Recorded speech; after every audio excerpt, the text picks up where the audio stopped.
जी, so good afternoon everyone. हम कुछ हंगामी हालात में we're going to record this session and I really thank three of our audience members. The rest had to leave under unfortunate circumstances. So we will be putting out a link to YouTube video of this session. And with that, the subject under discussion today is urbanization and local governance. Urbanization is often referred to the process of rural to urban migration and the growth any geographical area experiences over time. This phenomenon has been occurring throughout the history, but it has accelerated in the recent years because of industrialization and exacerbated by globalization. Urban planning as a scholarly discipline is relatively young. The first program of planning was launched in Liverpool in 1909, and the first American program was established in 1924 at Harvard. But it is nonetheless a scientific area of study. And as we know, our urban environments, they do not have to be fragmented and made up because of decisions that span over multiple stakeholders, जिसमें से एक ready वाले से लेके तो आपके पास कोई businessman जो है वो भी important है. And these decisions, as coincidental as they may seem, it can be orchestrated, it can be deliberate. Hence, the larger pressure that falls on local government is not only to navigate or to form consensus, it is to also think for the people that might not have a lot to offer and think of them as the capacity to bring about change in a positive manner to our urban environments. At its heart, urban environments are engines for growth, and local governments is, if you have to think about it, it's the steering of it. The discussion today is about governance, it is about production of equitable spaces, and it is about design. The point of organizing the discussion is to inform you of what goes unnoticed, to talk of the intangible forces that shape our urban and rural environments, with the hope that we leave this room with a better understanding of our rights and responsibilities as citizens. In the panel discussion today, we have Mr. Hasan Chaudhry, who has been a consultant at the World Bank, International Finance Corporation, and the World Resources Initiative. He has also been a senior manager for IMAR at the King Abdullah Economic City in Saudi Arabia, and the former mayor of District Council Narwal. Currently, he's the founder and project director of Dehleez. To his left, we have Ms. Manal Kamar, who is an architect. She has practiced for most of her career at Imtiaz Ali Associates and Gayur Ubaid Architects. She's also a fourth-year studio instructor at the Razia Hasan School of Architecture with a particular interest in rehabilitation of urban environments.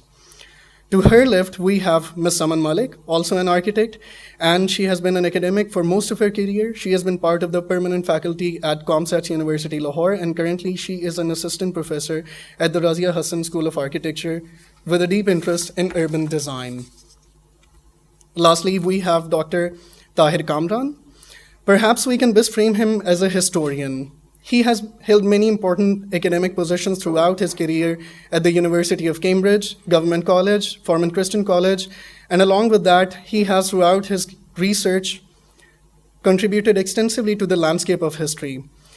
At the risk of being terse, I would mention a few of his books: Democracy and Governance in Pakistan, Idea of History Through Ages, Tehreek-e-Pakistan from 1707 to 1788, and Lahore in the Time of the Raj.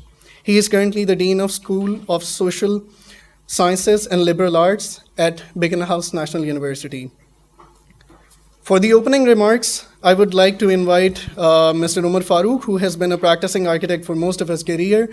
Apart from Pakistan, he has worked with clients from US, Germany, Middle East, including Canadian International Development Agency, USAID, US Army Corps of Engineers, Royal Air Force Oman, Hyatt International, and so on. Currently, he is the HOD of Razia Hasan School of Architecture, and with that introduction, I hope you enjoy the discussion.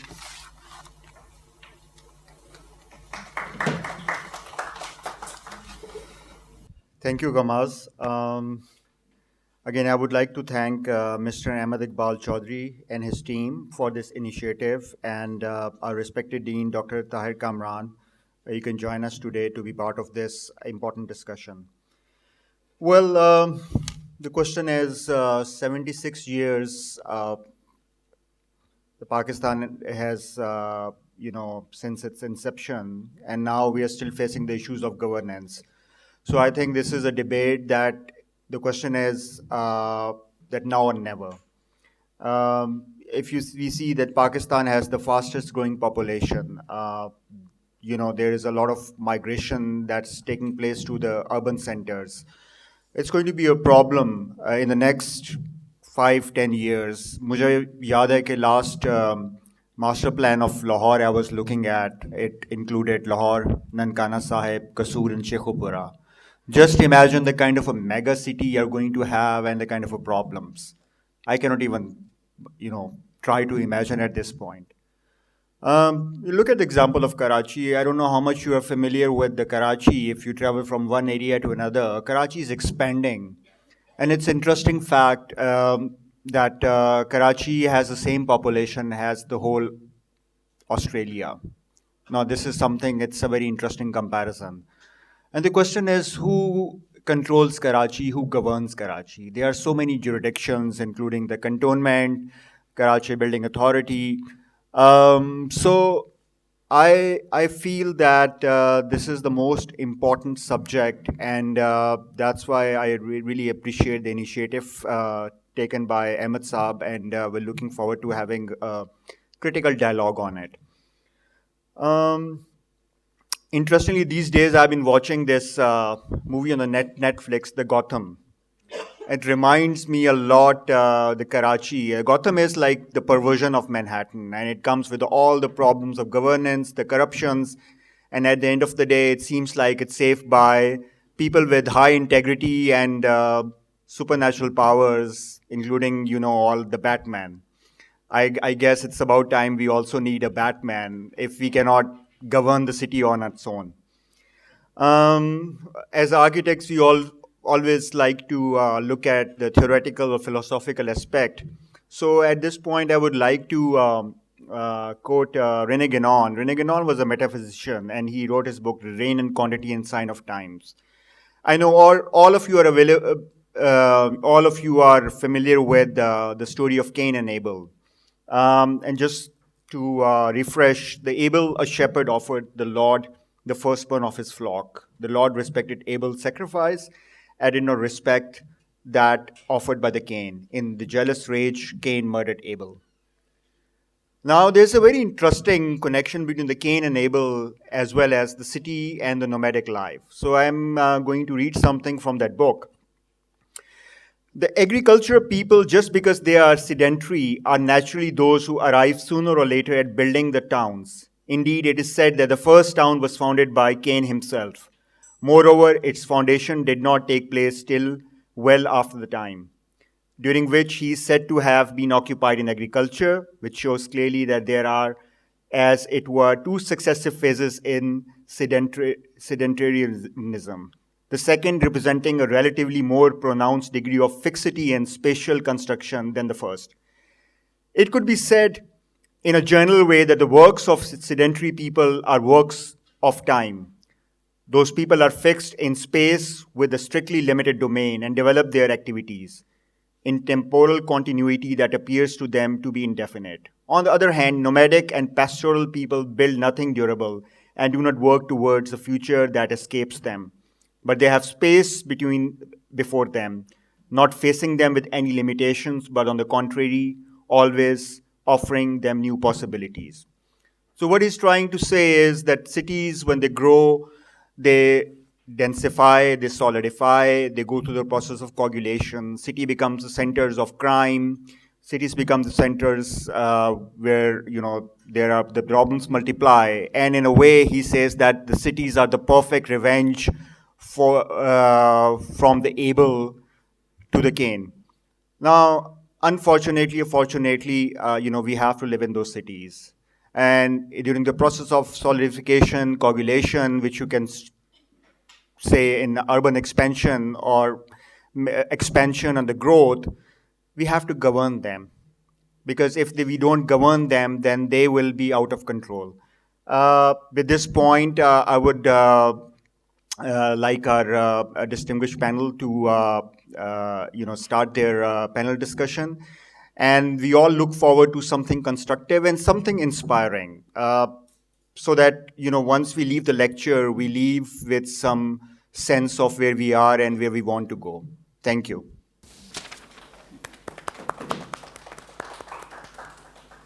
So our first question would be for Mr. Hasan Iqbal and Ahmad Iqbal. That's an honest mistake.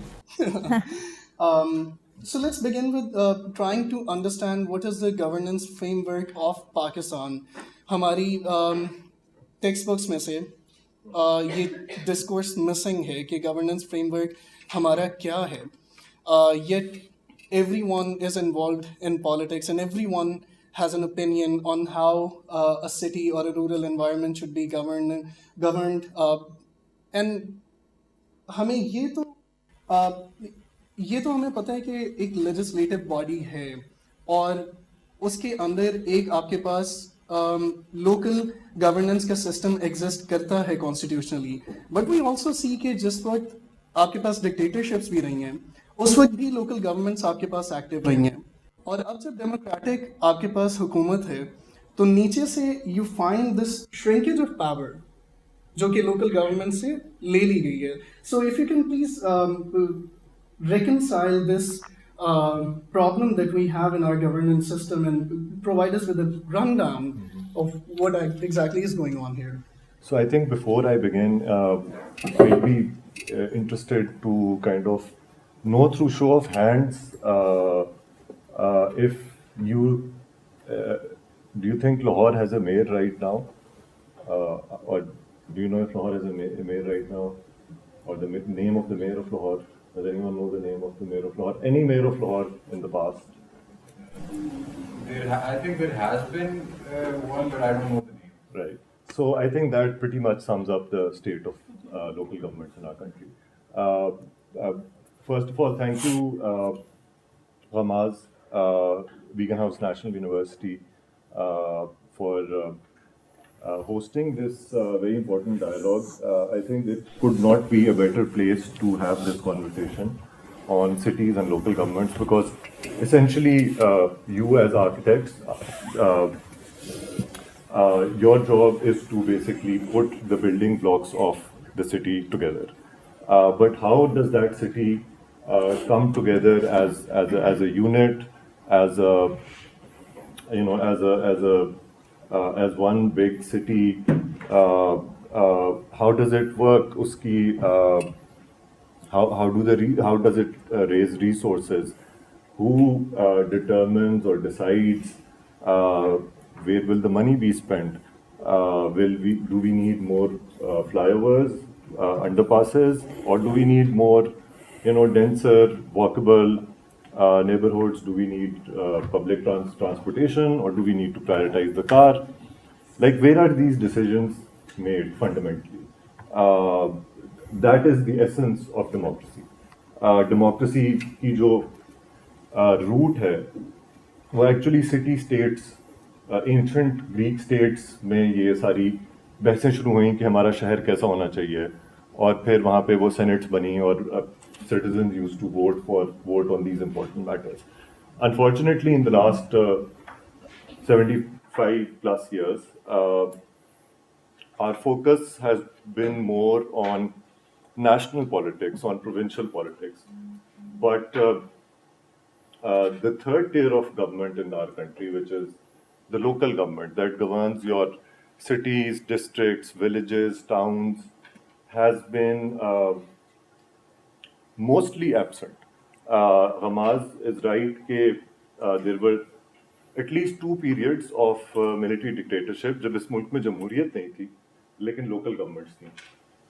And that also made local governments controversial, because General Ayub Khan ने जब martial law लगाया तो उन्होंने 10,000 से ज़्यादा politicians जो उस वक्त mainstream politicians थे उनको बैन कर दिया, اور انہوں نے کہا کہ آپ الیکشن نہیں لڑ سکتے, اور ایک نئی آلٹرنیٹیو کلائنٹ لیڈرشپ لے کے آئے. اس کے بعد انہوں نے فاطمہ جناح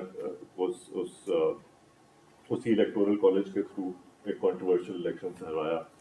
پھر اسی طرح ضیاء الحق کے دور میں اس پہ کافی ایکسٹینسولی لکھا گیا کہ ایک ڈیموکریٹک فورسز کو اس وقت بھی کمزور کرنے کے لیے نان پارٹی بیسڈ الیکشنز کرائے, نئی لیڈرشپ لے کے آئے, اس کو بے تحاشا ڈیولپمنٹ فنڈنگ دی, اور یہ جو پیٹرنیج پالیٹکس کا تصور آیا, یہی لوگ پھر M N A M P A بنے. اور پھر جب یہ M N A M P A بنے تو انہوں نے کہا کہ ہم نے اب گلی نالی کے پیسے جو ہیں وہ اپنے پروونشل اسمبلی یا نیشنل اسمبلی میں لے جانے.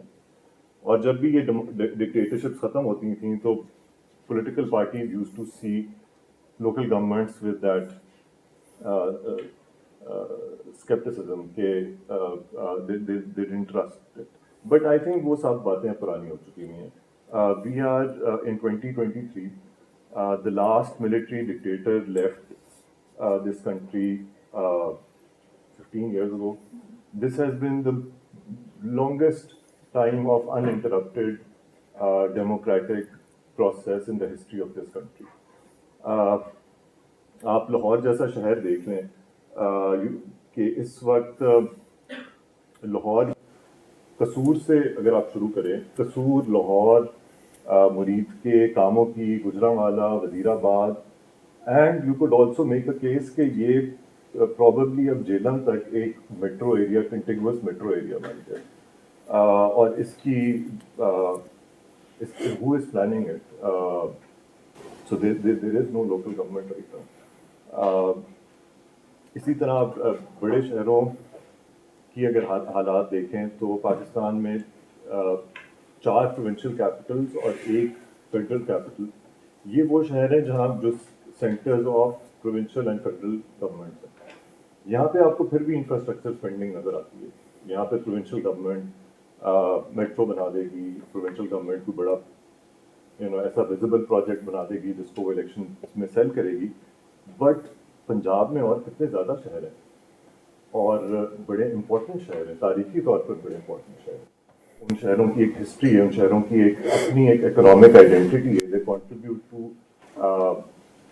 دی economy in their own way, and they are in a state of total neglect and disrepair because we don't have local governments.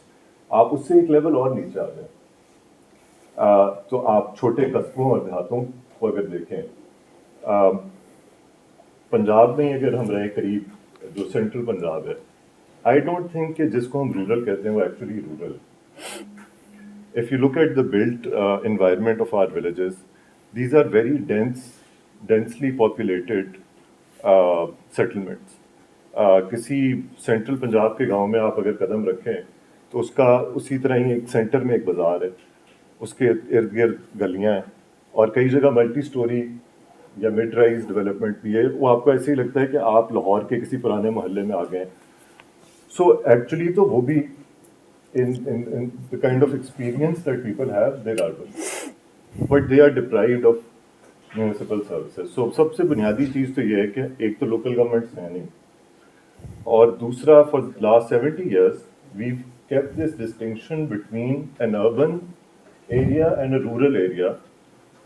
An urban citizen gets all the services such as wastewater management, clean water, parks, street lights, and there's a whole list of functions in the law. But when you talk about rural local governments, all of these basic essential municipal services are just completely ignored. So obviously people want a better life, so they would rush towards or move towards a bigger city, the most immediate bigger city, or if they live there to Lahore aayenge. And that's, I think the scale of challenges is enormous right now. کس طرح کی development ہونی ہے, کس طرف ان شہروں کو لے کے جانا ہے, اس کے لیے local governments are absolutely necessary, and we need to have an informed debate about the future of local governments. And I think the institutions like BNU and students like you who have your careers invested in this profession, this is a very important question for all of you as well. So, building up on it, Dr. Tahir say, we would like to understand کہ اس کا ایک تاریخی جو پس منظر ہے. ہم ایک تو ڈیفینیشن اگر انڈرسٹینڈ کریں کہ اربن ایریا کہتے کس کو ہیں, تو اس میں عموماً آپ کو یہ ملے گا کہ جہاں پہ 1 لاکھ سے زیادہ کی آبادی ہو, پھر وہاں پہ کانسنٹریشن, پھر سروسز کی ایک لیئر آتی ہے کہ, اور پاکستان کے اندر شاید آپ کسی یورپین کو دکھائیں گے کہ اچھا یہ اندرون شہر ہے, تو وہ دیکھ کے کہے گا کہ اچھا this is an informal settlement اور لکس لائک ون, لیکن ہم ان کو شہر کہتے ہیں. So how do we what does it take for an area to qualify as an urban space? اور گورننس کی اگر ہم بات کرتے ہیں, as a historian do you think کہ ہمارے پاس کوئی ایسی اچھی ایگزامپلس ہمیں ملتی ہیں کہ when the governance was localized at some point in history, it was much better? Or are there other variables that also go into developing a happy city per se? دیکھیے بات یہ ہے کہ ہمارے جو ہے نا مسئلہ وہ یہ ہے, میری آواز آ رہی ہے آپ کو؟ اچھا, کہ ہمیں ذرا کلونیل سٹرکچرز کو سمجھنا پڑے گا کہ جو لوکل گورنمنٹ ہے یہ بھی کانسیپٹ انگریزوں نے دیا, ویسٹ سے آیا, ہمارا اپنا تو نہیں ہے. ہمارا اپنا تو پنچایت سسٹم تھا جس سے لوگ واقف بھی نہیں ہیں اور اس کا ریفرنس بھی نہیں آتا. اسی طرح سے جو ہمارا جارگن ہے, جو محاورہ ہم استعمال کرتے ہیں, جو ہم لغت استعمال کرتے ہیں, جو الفاظ استعمال کرتے ہیں, وہ بھی سارا مغربی جو لیکزیکون ہیں اور جو سارے سٹرکچرز ہیں, جو ساختیات کا سارا مجموعہ ہے, وہ وہیں سے ہی مشتق ہوتا ہوا نظر آتا ہے. تو لاہور جو ہے وہ بہت پرانا ہے. فیصل آباد جو ہے پہلے لائل پور ہوتا تھا, 1906 میں بنا. بہت پرانے جو شہر ہیں اس میں ملتان ہے, پشاور ہے, جھنگ ہے, یہ ایریاز جو ہیں وہ بہت پرانے ہیں. اور یہ جو ہے شروع میں منڈی ٹاؤنز کے طور پہ کنسیو ہوئے, جہاں پہ کہ جو سرپلس ہے پروڈیوس کا, خوراک جو کراپس میں سے جو فصلیں اگتی تھیں ان میں سے جو بھی سرپلس ہوتا تھا, وہ جب سے پیدا ہونا شروع ہوا. ویسے تو سبسسٹنس اکانومی رہی ہے سب کانٹیننٹ میں, لیکن جب سے یہ سرپلس پیدا ہونا شروع ہوا because of the mechanised agriculture, تو تب سے یہ منڈی ٹاؤنز جو ہیں بننے شروع ہوئے. اور یہ اکثر منڈی ٹاؤن برے والا ہے, سکھے کی ہے, اور بہت سارے فیروز والا ہے, یہ سبھی منڈی ٹاؤن. نارووال بھی منڈی ٹاؤن ہی تھا. پھر بعد میں یہ جو ہیں یہ اربنائز ہوئے کلونیل ریجیم میں, ٹھیک ہے نا. تو آرگینک گروتھ جو ہے ان میں سے یہ جو سارا پرابلم نظر آتا ہے ہم سب کو, یہ ڈسکنٹینیوٹی آف ٹریڈیشن جس کو آپ کہتے ہیں, کہ روایت میں جو ایک خلل پڑ گیا ہمارے ہاں. روایت تب بنتی ہے جب اس میں ایک تو آرگینک گروتھ ہوتی ہے, دوسرا اس میں تسلسل ہوتا ہے. یہ دونوں چیزیں یہاں پہ نہیں رہیں. ہمارے ہاں کیا ہوا کہ ہمارا جو ڈسکورس ہے, ہمارا جو بیانیہ ہے, ہمارا جو سوچنے سمجھنے کی ساری فیکلٹیز ہیں, وہ ہم نے مغرب سے ادھار لے کے اپنی جو روایت ہے اس کو کہیں دخل در معقولات دے دیے. تو اس وجہ سے ہم جو ہے کہیں درمیان میں معلق ہیں, اور نہ ہم جو ہے وہ آرگینک گروتھ کی طرف جا پا رہے ہیں, نہ ہی ہم جو ہے مغرب کو صحیح طور پہ کاپی کر رہے ہیں, کیونکہ ہمارا ڈی این اے مختلف ہے. ایک تو یہ بات ہو گئی کہ یہاں پہ ایک نئے بہت ہی ہیلدی سنتھسس کی ضرورت ہے, کیونکہ ہم لوگوں کی ٹریننگ جس طرح سے ہوئی ہے, اردو زبان بھی فورٹ ولیم کالج بنا تو اردو زبان اس شکل میں ہمارے تک پہنچی.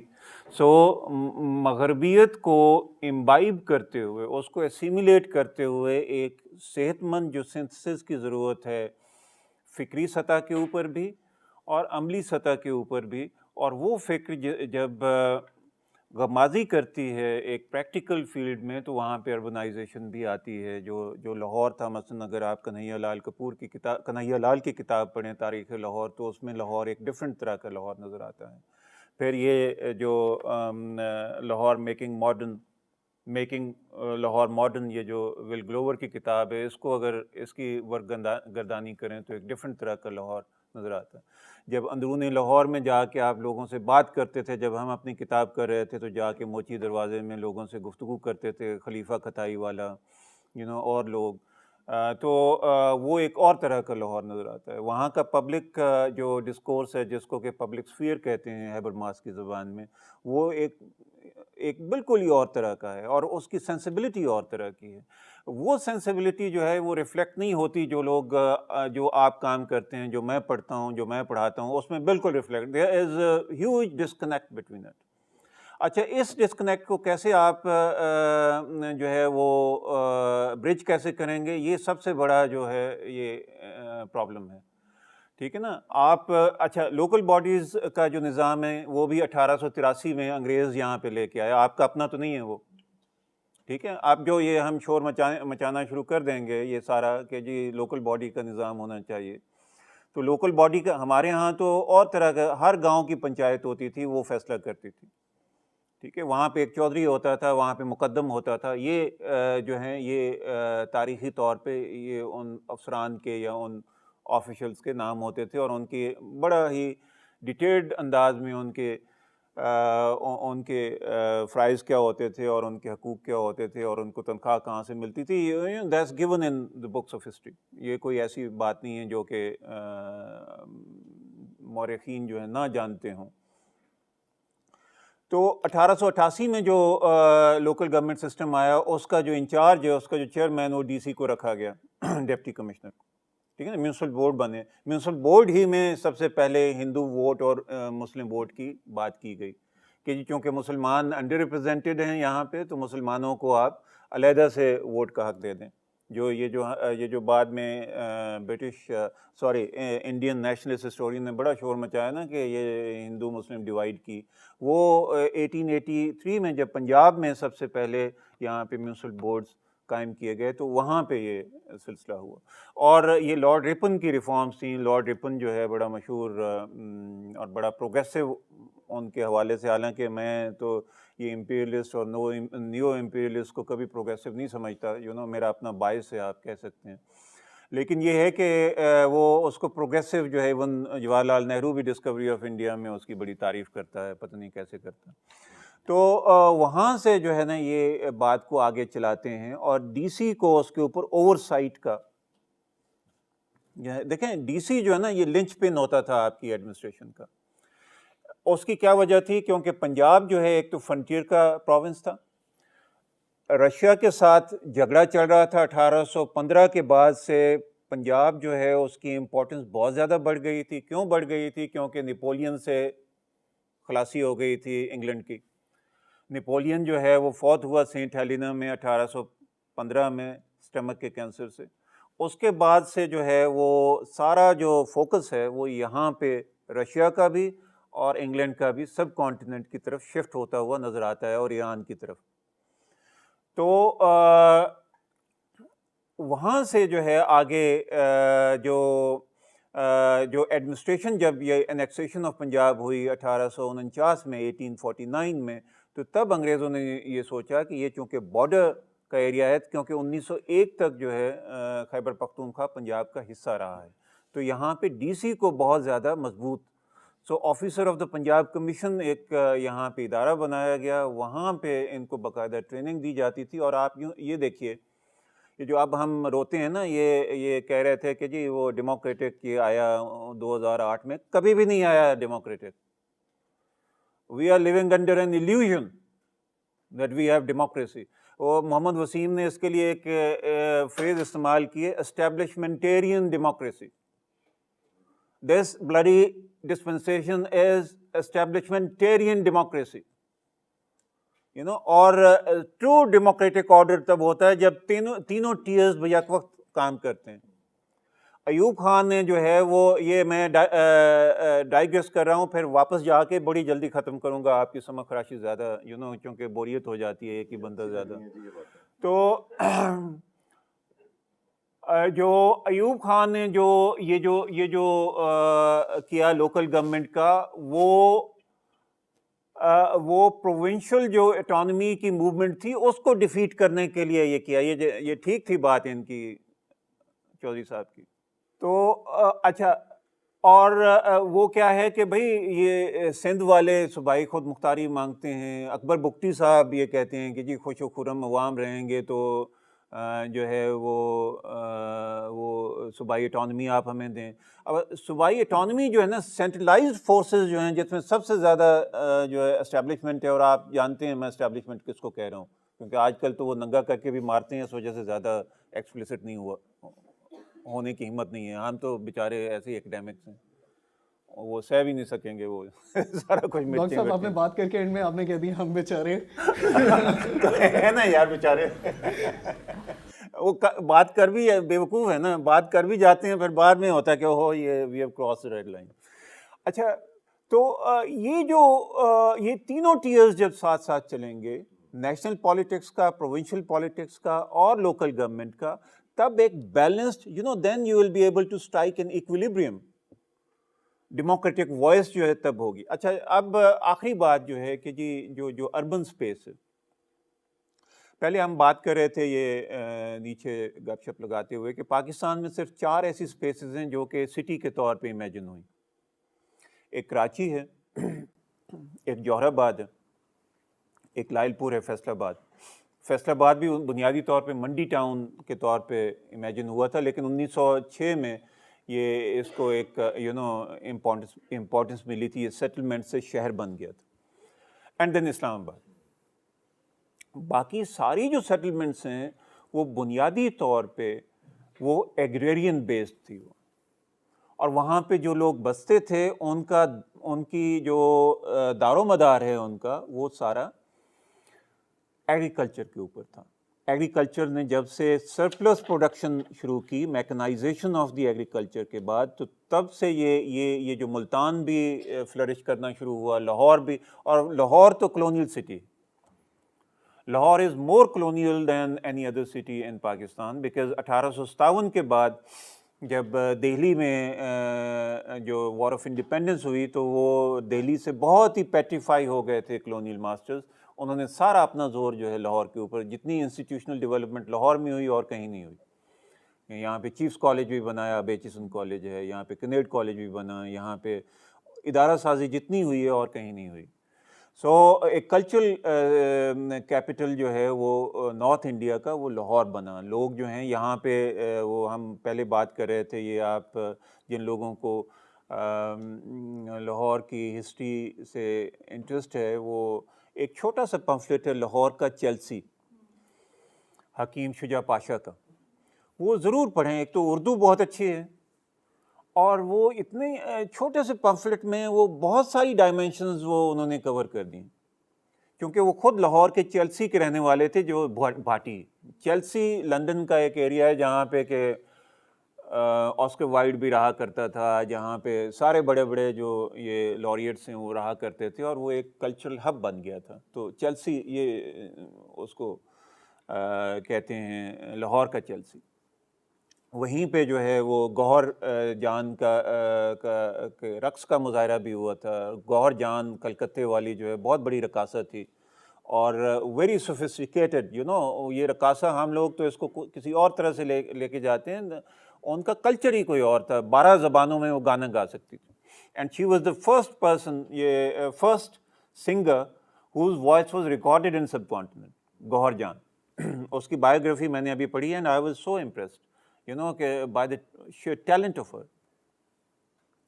تو وہ یہاں پہ 1916 میں آئی, اور وہ سر عبد القادر آڈینس میں تھے, سر محمد اقبال اس کی آڈینس میں تھے, اور ساری جو بھی جینٹری ہے وہ یہاں پہ موجود تھی.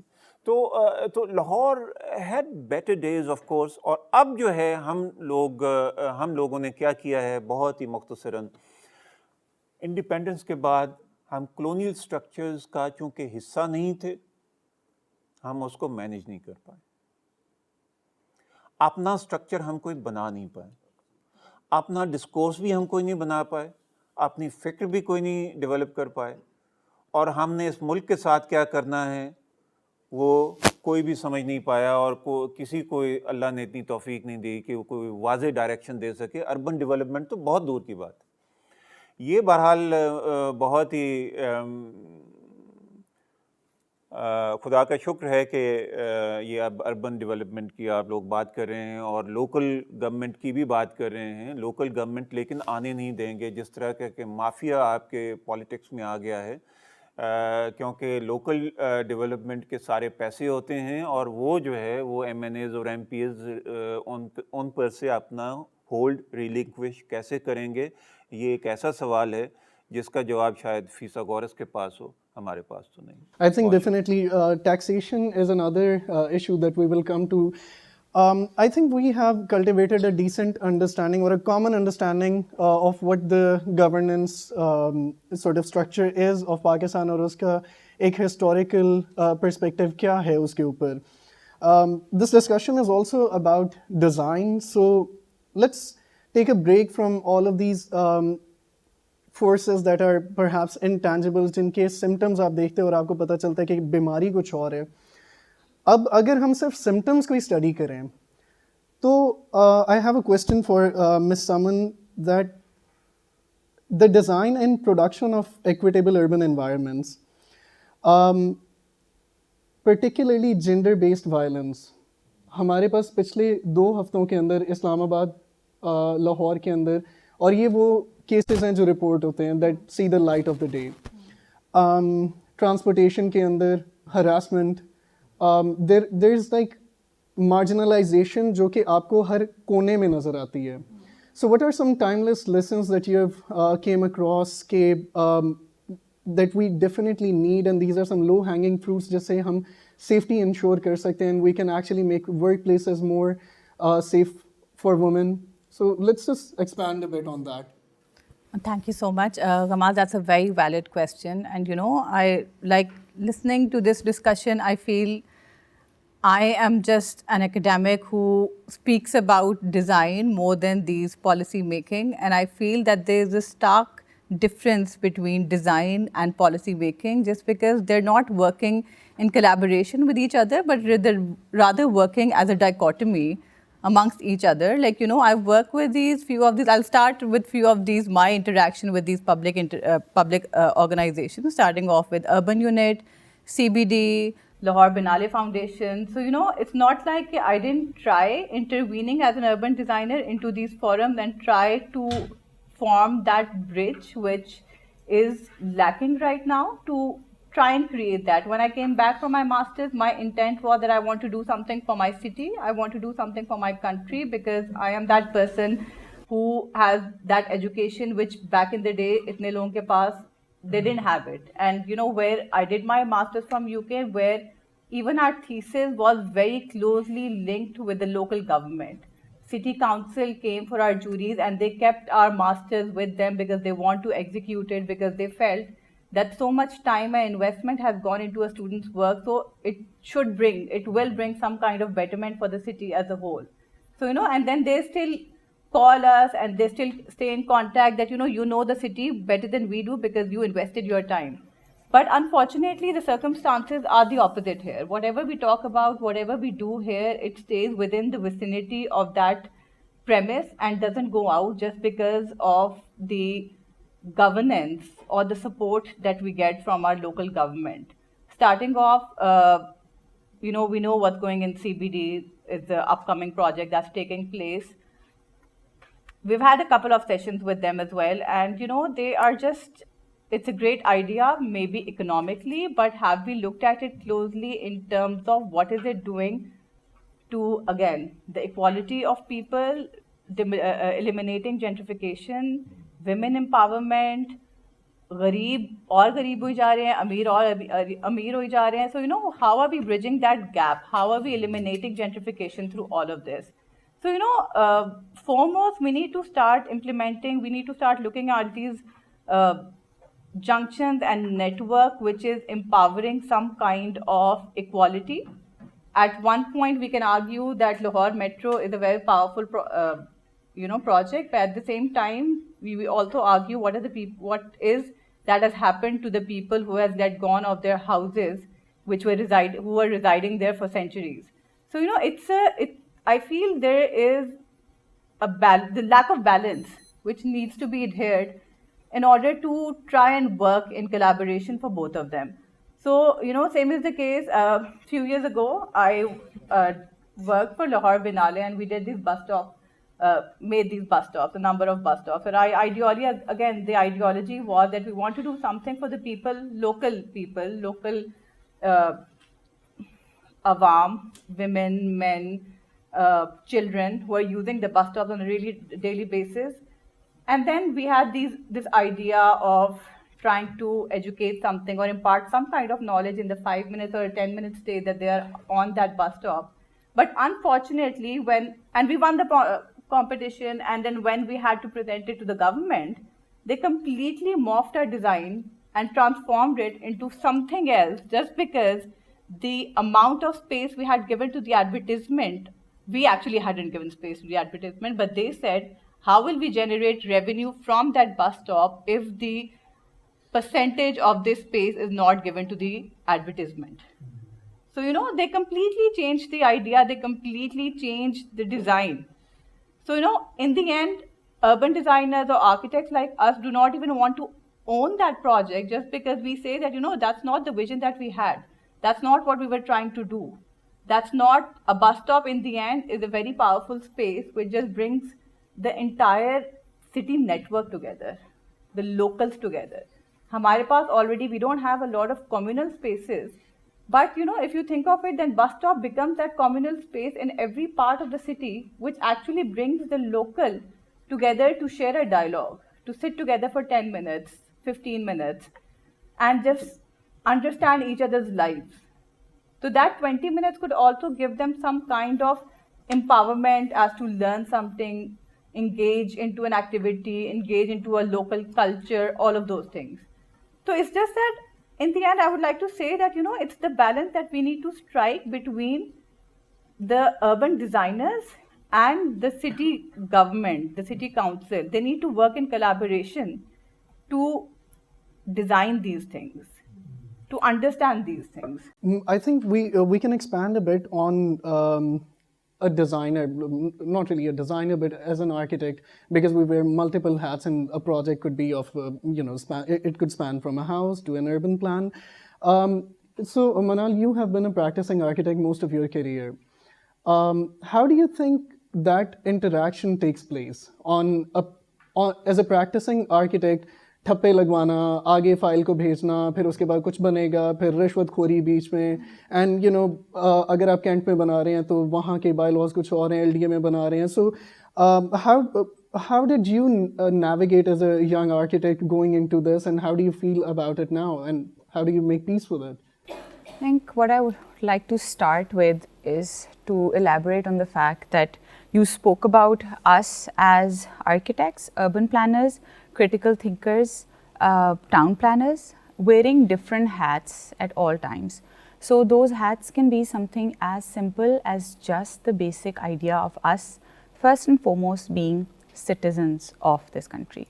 So I would like to start off with that and understand that responsibility as us governing a very small scale intervention that could be something as little as our own households, or it could branch off into a town, or a town that is aspiring to work towards some form of local governance, some form of active, smart, basic lifestyle changes that you make in order to start off this catalyst that in turn would affect the entire city and working towards a domino effect. So what I would like to start off with is saying that generally there's a lot of pressure on being like the West, as mentioned before, and also a lot of blame shifting happens when we understand that the democracy and the dictatorship work obviously as a blame game towards each other also. But then the missing link is what is our role as just citizens of the city. So do we actively understand that, okay, 2023 is a great year for Pakistan because 50% of our population is going to be urbanized. Now, do we take that as a positive, or do we understand that that is something that we're moving away from the basis of our entire city, which was agrarian, agriculture economy? So as a community, this is something that we also practice. So basic lifestyle changes, understanding that some town development, city development in terms of basic infrastructure like sanitation, health, storm water running, aap manage karo as architects. So now the role of us architects comes in, where we're understanding that जो भी हम अपनी basic septic tanks we're developing, we're doing management on location, and then working towards building the town. There's town management, and then there is the city management, जिसमें ठप्पों की बात आ जाती है जो हम अपने करते हैं, and that is building up different protocols that are solely and wholly driven by the West. The basic understanding of why DHA puts us through 2 years of just screening projects based on bylaws and guidelines that are based not locally. So just they'll spend ages talking about a fire hydrant and basic stormwater runnage, and the drawings that we're getting are based in 1986 in Washington, right? And then we're going through them, and the thing is that it's not like they don't try. They try to bridge this gap. There are so many meetings in which they try to bring in architects, and they try to make this mediation between LDA के अपने bylaws हैं, DHA के अपने bylaws हैं, then all the other societies that come up, they have their own bylaws, and they're having these successive meetings in which they're trying to bridge the gap. But bridging the gap comes from just understanding what we want. Yes, the acknowledgement is there that this is what you want, great, it works, but then we never see those being implemented in the respective authorities. I think it's a bit sad note to end on. And इसमें थोड़ा सा मैं एक चीज़ आप लोगों से पूछना चाहता हूँ. What I have noticed is that, I was studying rural Punjab and going to various villages, and I have a village of my own where I own a bit of a property also, and the district Jhang also. So there's outstanding problem of sewerage, how to dispose of the sewage water. What British have done is to dig out ponds, water ponds at all the corners of the village, and all the sewage water used to run into that, and that used to stay there. At times it was used for irrigation purposes, but mostly it stayed there. And same holds true for Jhang. There was a huge a pit, in which water used to go, particularly in Burjiwala Mahalla. I have noticed when I was very young. And now, as the explosion of population happened, they have filled it up, and they have constructed houses on those areas. So the real problem is that how to see all that polluted soiled water through and made it possible to dispose it off. It's not happening. अच्छा, उसमें किया क्या है उन्होंने कि they have dug out. And they kept on digging, and then they found a space. After digging for 40 or 30 meters or 50 meters, there's a space. There comes a space. अच्छा, उसमें जो है ना वो polluted water is being dumped. उससे क्या हुआ है कि underwater जो है वो it's being, you cannot drink it. Even Lahore का भी पानी आप पी नहीं सकते. अच्छा, सबसे बड़ा जो problem है ना मेरी नज़र में, which is costing human life, human health, and that hepatitis C cases, and they're being multiplied, and no one is paying attention to it. And there's a problem regarding design also, urban planning also. How to convolute it, how to circumvent it. I would actually add a question to it, and you can answer both of them. We have some scholars in Pakistan who argue that population is not the problem, management is. So ये सारी चीज़ें घुमा फिरा के, do you think जिस तरह resources की भी वो भी limited हैं, उनकी management भी limited है. तो while you answer, please, if you can comment a bit on this aspect too. Excellent discussion so far. मैं पहले तो agree करना चाहूँगा कि جو ڈاکٹر صاحب نے بات کی کہ آزادی کے بعد ہم نے شاید یہ والی گفتگو کی ہی نہیں کہ ہم نے اپنے آپ کو گورن کیسے کرنا ہے. تو جو 14 اگست 1947 کو برٹش راج کے جو دفتر تھے, جو افسر تھے, جو ان کی ادارے تھے, وہ 13 کو جو برٹش کے تھے, 14 کو وہ پاکستان کے ہو گئے. انہی عہدوں کے ساتھ, اسی پینشن کے ساتھ, انہی ایس او پیز کے ساتھ, انہی رولز اینڈ ریگولیشنز کے ساتھ, اور ہم اس لحاظ سے جو اپنی گورننس اور ایڈمنسٹریشن کے لحاظ سے ہم آزاد نہیں ہوئے. اور وہ ایک کلونیل گورنمنٹ تھی, اس کے مقاصد کچھ اور تھے. وہ آرڈر مینٹین کرنا تھا, وہ یہاں سے انہوں نے ایک ایکسٹریکٹیو کلونیلزم تھا, تو یہاں سے انہوں نے تو مطلب پیسے باہر لے کے جانے تھے. سو ان کا تو مقصد ہی کچھ اور تھا, وہ کوئی ویلفیئر کے لیے تو نہیں بیٹھے ہوئے تھے.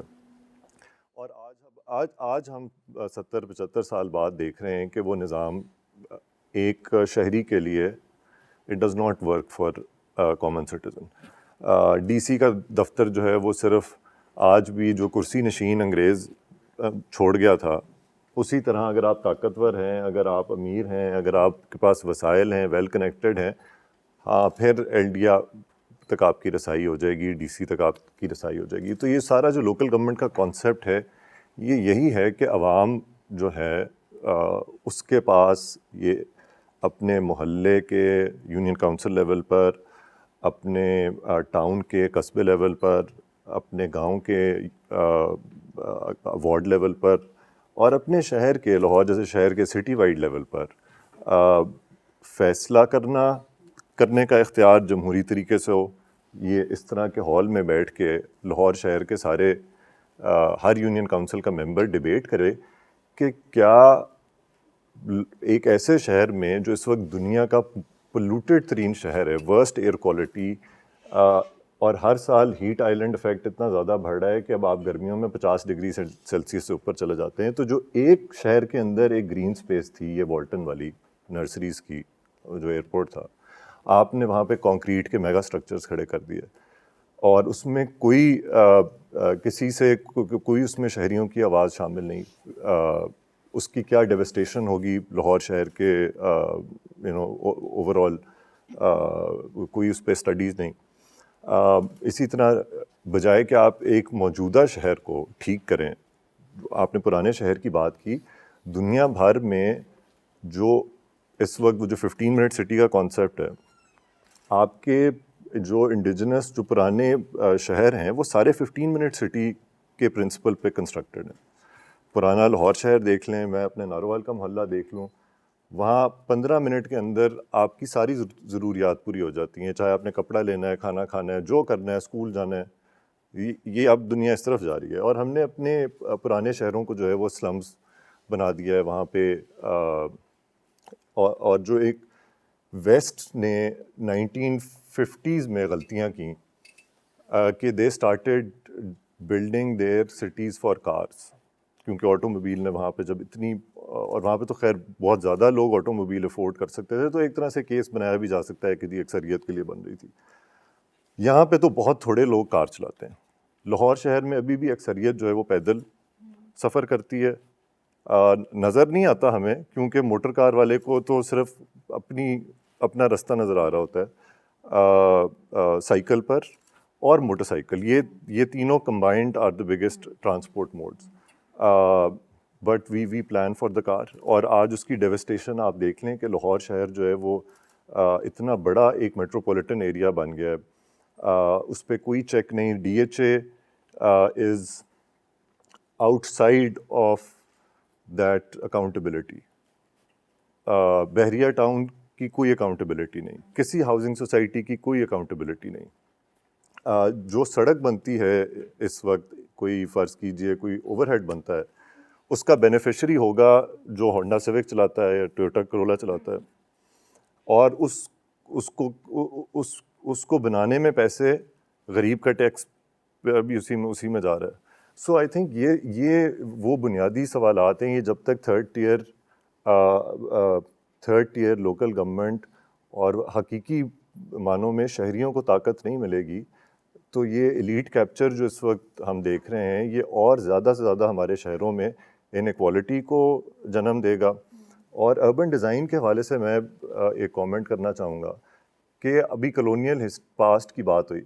آپ دیکھیں دنیا بھر میں پارکس جو ہوتے ہیں, پبلک اسپیسز, پارکس کا کانسیپٹ یہ ہے کہ اگر آپ بڑے گھر میں نہیں رہتے, آپ کے پاس لان نہیں ہے, جو کہ اکثریت لوگ اس کے پاس نہیں ہوتا, تو وہ ایک ایسی اسپیس ہے کہ وہ آپ پوری کمیونٹی کا پارک ہے. یہ ایک انوکھا ملک ہے کہ جہاں پر پارک کو انٹر کرنے کے لیے چاروں طرف سے کیج کر دیا جاتا ہے. Parks are suppose to be open spaces, اور اگر کوئی پبلک اسپیس اوپن نہیں ہوگی تو وہ سیف بھی نہیں ہوگی. And I think that's the most critical thing کہ our understanding of urban design is missing, because the process of urban development is not led by people. If it is led by people, تو لوگ نہیں چاہتے کہ جنگلے لگے ہوئے ہوں parks کے سامنے, لوگ چاہتے ہیں کہ میرے گھر کے سامنے والے پارک میں میرا بچہ سیدھا چلا جائے. آئی تھنک اس کے اندر ایک سو how do I frame this. اور ایک آخری بات, سوری, رورل سینیٹیشن پہ, آئی think this is another crisis that is going, جس کی ڈاکٹر صاحب نے جس کی طرف اشارہ کیا. I do not have the exact numbers, but our failure, the state's failure to provide such a basic service as sanitation to rural citizens has resulted in a crime wave across this province. ہر گاؤں میں اس وقت جو قتل ہو رہے ہیں اور جو لڑائیاں ہو رہی ہیں خاندانوں کی, وہ پانی کے اوپر ہو رہی ہیں, کیونکہ جب گاؤں میں بارش ہوتی ہے تو ہر کسی کی کوشش یہ ہوتی ہے کہ وہ اپنی گلی جو ہے اس کو آگے سے بند کر دے, اور پانی چلا جاتا ہے کسی اور کی گلی میں, کسی اور کے گھر میں. یہ پورے پنجاب کے ہر گاؤں کی کہانی ہے. اور یہاں پہ اس وقت آپ کسی پولیس آفیسر سے بے شک پوچھ لیجئے کہ اپیرنٹلی بڑے بڑے فیوڈز فیملیز کے جو ہیں وہ چھپڑوں کے اوپر ہیں, کیونکہ یہ جو نارنگ منڈی سے لے کے تو گجرات تک کا جو ایریا ہے یہ ایشیا کی سب سے بڑی کرائم بیلٹ ہے, اور اس میں جو سب سے 90% of the crimes they happened on water, ٹھیک ہے نا.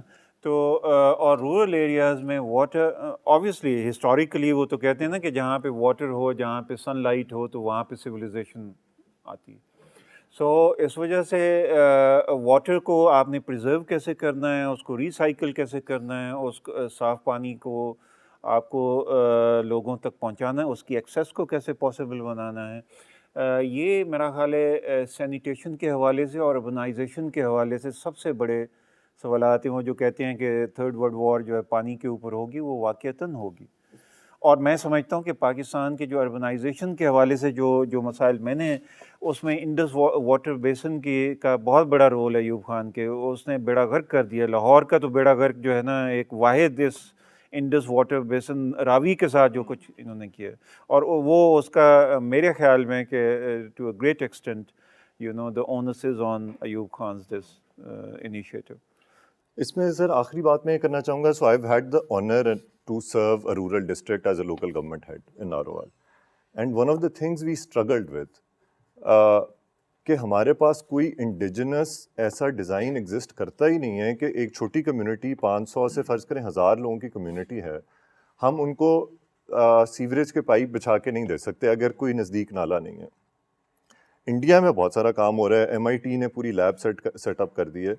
But I think this is also something that students at BNU could consider, how to create a system for these villages کہ جس سے جو ویسٹ واٹر ڈسپوزل ہے, sanitation ہے, یا ایون اس کا waste water treatment at a micro village level could be possible. I think these are the kind of solutions that Pakistani universities and architecture students should start also thinking about. آخری بات یہ ہے کہ ہماری جو governance system ہے نا, اس کو سویلینائز ہونا چاہیے.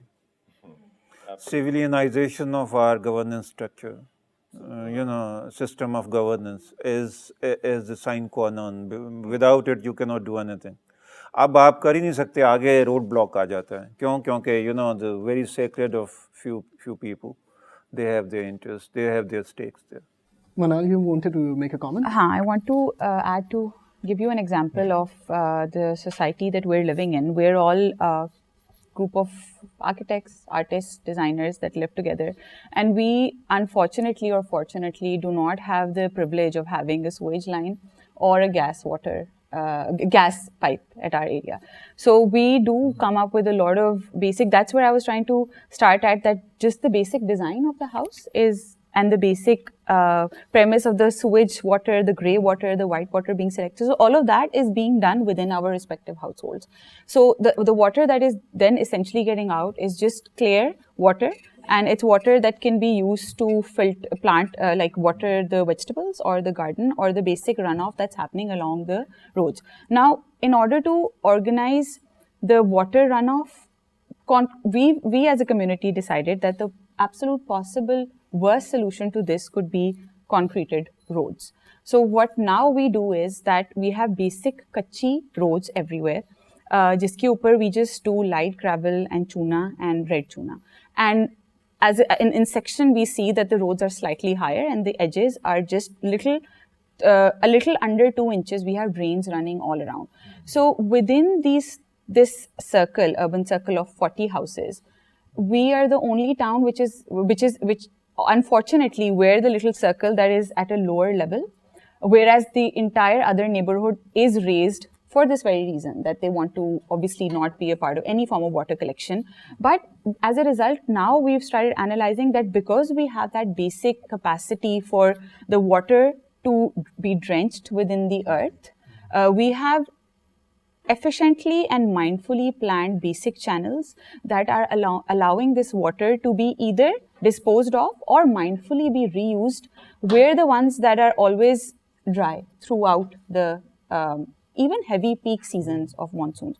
So it's just the basic. So water again, does not run into houses. No.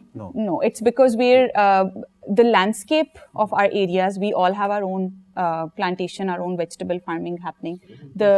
So Green Acres, are you aware of it on Ryban Road? And we're consciously trying to use as much water within our own houses, and then as a result spilling it off somewhere towards the society. And then also basic waste management. Like, you know how abroad, I mean, yeah, like you're right. We should never really look up to the West for these things, but this is something that absolutely fascinates me about them. Just the basic, something as basic as managing your own waste, trash. So they have this recycling, and we try to do this. Like we have, the waste that comes out of our house is basic plastic that comes off of like, for example, a pasta box that we've opened. The rest all, either we're taking out our kitchen waste and putting it into a compost. So every house has its own compost, or we're composting it at a larger level, which is at the end of the street, an empty plot that everybody uses as a compost. There is absolutely no concept of burning any form of leaves. So whoever burns leaves, but the question is that the plastic that goes into compost, how is it? That's the only plastic. We are not putting the plastic into the compost. We have basic other plastics, for example, tetra packaging hoti hai, dahi ke dabbe hote hain, khali chote dabbe hote hain. We just use that to make paneeris for whatever we're planting. And then the basic plastic waste, yes, hota hai. I would say that after filtering all our trash, we'll come up with basic like wrappers of kids, whatever they eat, or some form of polythene sheet that you're using. That we have to put it into the trash. The kura is coming. This is inspiring stuff for city. Yeah, but Manal, but another question. Sorry, I'm being more inquisitive. You know, this quest of learning has come up. You know, it's a microcosmic structure, smaller structure. If you just try to transplant it in a mega structure, how would it be done? You know, at a smaller, at the village level, you know, you can make a very successful experiment. But when you try to transplant it at the bigger, larger structure or larger picture, then the problems start cropping up. You know, teaching people how to do it, monitoring it, you know, and advising them, advisory councils and all that, you know, that becomes a problem. Because I remember during British period, you know, this Thandi Sadak or Mal Road, they had a separate lane for the Tongas, separate lane for the motor cars and for the pedestrians. But now, because then Lahore was manageable. Yeah. It was smaller. As it expanded, things I think became. there are just so many interesting threads that we Yeah, can, start to We're kind of probably do a series on Yeah, I think because absolutely. it This is is such why a fascinating urban is an subject. amazing space that anyone who you don't have to be a scholar or someone, you just have to live in a city or even have the Yeah. desire to go to a city and you're relevant to that subject. So there are a few areas, and let's just continue this for 10 minutes and then we open up to the 6-7 people we have in the audience. It's full a lot now. of them stayed back. Oh yes, this side is nice. Lovely. Oh, they're raising objections. So on the subject of population, what do you think, Saman? Is management a problem? Is population a problem? And I would like all of you to comment on it. So, it's just, I think it's lack of education, awareness, governance, everything in coherence together, which is leading to such problems.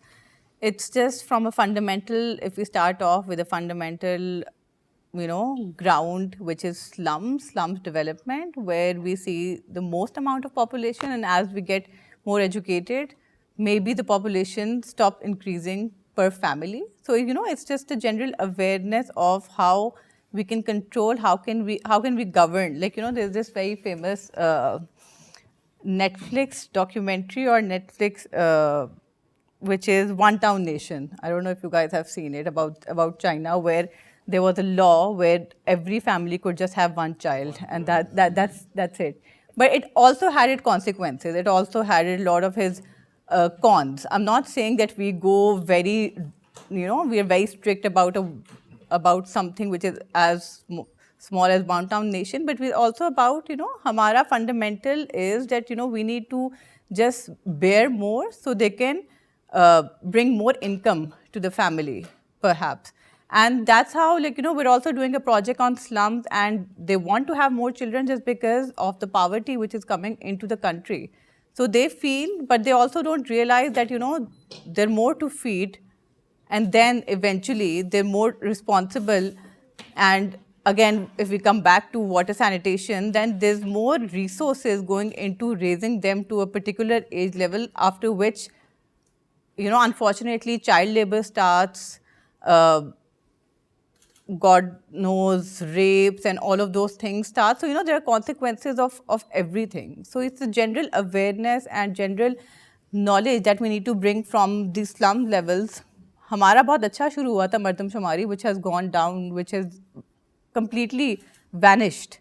So, it's about these organizations, about these systems which could instill some kind of knowledge into people. Like, a bit irrelevant, but जिस तरह polio awareness है, अभी तक हमारी आधी आवाम तो polio बच्चों को नहीं पिलाती कि ये मार देंगे हमारे बच्चे. So, it's about general, and I have a friend who's working in a polio vaccine system, and she takes her baby everywhere, and हर माँ के सामने वो अपने बच्चे को दिन में literally 50 drops पिलाती है, just to tell them that this is my child, और मैं इसको पिला रही हूँ and it's safe for you.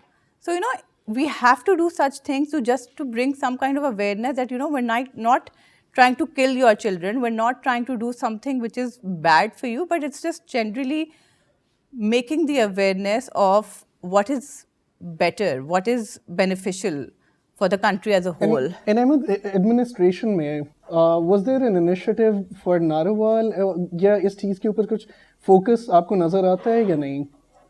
गमाज, मेरी नज़र में मसला जो है ना वो तालीम का इतना नहीं है. मसला ये है कि हम लोगों को ज़िम्मेदारी और उस ज़िम्मेदारी का एहसास जब तक नहीं देंगे, यानी ओनरशिप और रिस्पॉन्सिबिलिटी, जब तक आपका मोहल्ला आपकी ज़िम्मेदारी नहीं है, जब तक आप ओनरशिप नहीं है, तो फिर ये होता है कि आप अपने घर के सारा कचरा इकट्ठा करके अपनी ही दहलीज पर फेंक देते हैं, और फिर वही नाली ब्लॉक हो जाती है. तो अगर आप ज़िम्मेदारी दें, वहाँ पर वसाइल दें, उस मोहल्ले پہ کوئی چلے یونین کاؤنسل کے پاس اتنی طاقت ہو, وسائل ہوں کہ وہ گلی کے آخر میں کوئی ڈسٹ بنز لگا سکیں, کوئی کوڑا اٹھانے کا نظام ہو, تو لوگوں کو تھوڑا سا ٹرسٹ بھی کریں. لوگ میرا خیال میں اب وقت آ گیا ہے کہ اس پیٹریارکل جو ہم نے ایک ایڈمنسٹریٹو مائنڈ سیٹ اور کنٹرول مائنڈ سیٹ رکھا ہوا ہے اور لاز کو انفورس کرنے کا مائنڈ سیٹ رکھا ہوا ہے, اس سے تھوڑا آپ نکلیں اور کمیونٹیز کو ٹرسٹ کریں. لوگوں کی جو ایک کلیبریٹ کرنے کی جو ایک انسٹنکٹ ہے اس کو پروموٹ کریں. I think this Green Acres example is a great example. I did not know about it, but these are exactly the kind of things that جو سٹی ہال لاہور کے ٹاؤن ہال میں debate ہو رہی ہونی چاہیے کہ جی ہم نے گلیوں میں اب پی سی سی کرنی ہے یا ہم نے ٹف ٹائل لگانی ہے, کیونکہ ٹف ٹائل لگائیں گے تو نیچے اس کے گریول ہوگا اور یہ ہوگا اور وہ پانی نیچے چلا جائے گا. اس وقت تو لاہور میں پانی کہیں ذرا سی بارش ہو جائے تو آپ کا پورا شہر یہ کانکریٹ, سارا شہر کانکریٹ ہے, اس میں کہیں پہ کوئی سارا واٹر رن آف ہے. So I think these are the conversations جو ہم چاہتے ہیں کہ تھرو امپاورڈ لوکل گورنمنٹس لوگوں کو دیں کہ بیٹھیں. پنچایت کا بھی تصور یہی تھا جی, یونین کاؤنسل بھی اسی اسکیل کی ہے کہ بیٹھ کے آپس میں حل کریں. اور دیکھیں یہ ایک ایسی چیز ہے لوکل گورنمنٹ, میں آپ کو تجربے سے بتا رہا ہوں کہ ابھی تو آپ کا ایم این اے کون ہے آپ اسے صرف ٹی وی پہ دیکھتے ہیں. آپ نے اس سے سوال پوچھنا ہے, آپ نے اس سے کچھ کرنا ہے تو آپ اسے ٹویٹر پہ جا کے گالی دے دیں گے زیادہ سے زیادہ. آپ کے محلے کا کاؤنسلر جو ہے یا چیئرمین یونین کاؤنسل جو ہے وہ آپ کے ساتھ ہی کھیلتا ہوا بڑا ہوا ہے, وہ آپ کے اسکول میں جاتا تھا. آپ صرف اس کو نہیں جانتے, آپ اس کی اماں کو بھی جانتے ہیں, آپ اس کے خاندان کو بھی جانتے ہیں. آپ کو یہ بھی پتہ ہے کہ وہ کہیں چھپ کے بھی نہیں بیٹھ سکتا, اس کہاں چھپنے والی جگہ ہے. سو یہ ایکچولی ڈیموکریسی کی جو اسپرٹ ہے, that is real democracy in action. اس پہ sorry just one thing that I think sabhi yahan I don't know if I answered your question or not, but well there's another thread that we can start pulling from here. We can so یہ ساری چیزیں doctor صاحب بہت اچھی ہیں اور یوں ideally ہونا چاہیے, لیکن جب ہم ٹیکسیشن کی بات کرتے ہیں اور ٹیکس کلیکشن کی بات کرتے ہیں, لوکل گورنمنٹس اسینشلی تو پراپرٹی ٹیکسز پہ آپریٹ کر رہی ہوتی ہیں, رائٹ. اور جو ادھر کسی کو میرا نہیں خیال پتہ ہوگا کہ وہ کتنے دے رہے ہیں. مجھے تو یہ پتہ ہے کہ ہم نے شاید اس کو بھگا دیا تھا پچھلی دفعہ, جو ہمارے سوسائٹی کا ایک اپنا انہوں نے بنایا ہوا ہے, اور وہ بھی صرف 200 روپے لینے کے لیے آئے تھے ہمارے پاس. تو ٹیکسیشن کی جو کلیکشن ہے ٹیکس کی, وہ اس وقت in the absence of local governments وہ ساری کہاں جا رہی ہے؟ وہ کیا سینٹر میں جا رہی ہے؟ اور جب لوکل گورنمنٹس آتی ہیں اور لوگوں کا ایک اعتماد بحال ہوتا ہے, اور وہ کرنا بھی مشکل ہے کہ لیٹ سے 2 ٹینرز آئے اور پھر اس کے بعد 6 سال سے ہیں, پتہ ہے ڈسولوشن نہیں ہوگی, یہ لوگ رہیں گے اور ان لوگوں نے کچھ کام بھی کیا ہے, پھر اس کے بعد وہ پیسے دینا شروع کریں گے. بٹ ایٹ دا مومنٹ کون سا پیسہ ہے جو لوکل جانا چاہیے لیکن وہ سینٹر میں جا رہا ہے؟ اس میں دیکھیں, جو آپ کا جو اسٹیٹ اسٹرکچر ہے from the colonial days onwards, وہ ایک سینٹرلائز اسٹیٹ اسٹرکچر بنا ہے, اور اس میں جو پلورلائزیشن ہے وہ بالکل ہی نہیں ہوئی ہے. جو آپ کے ہاں ہے نا ایک plural society, you know, because there is a multiplicity, ethnic multiplicity, lingual, sectarian and tribal and so on and so forth. So that multiplicity should reflect in the policy formulation also. That is not happening because most of the political commentators, they say that Pakistan is a security state. You know, it's not a social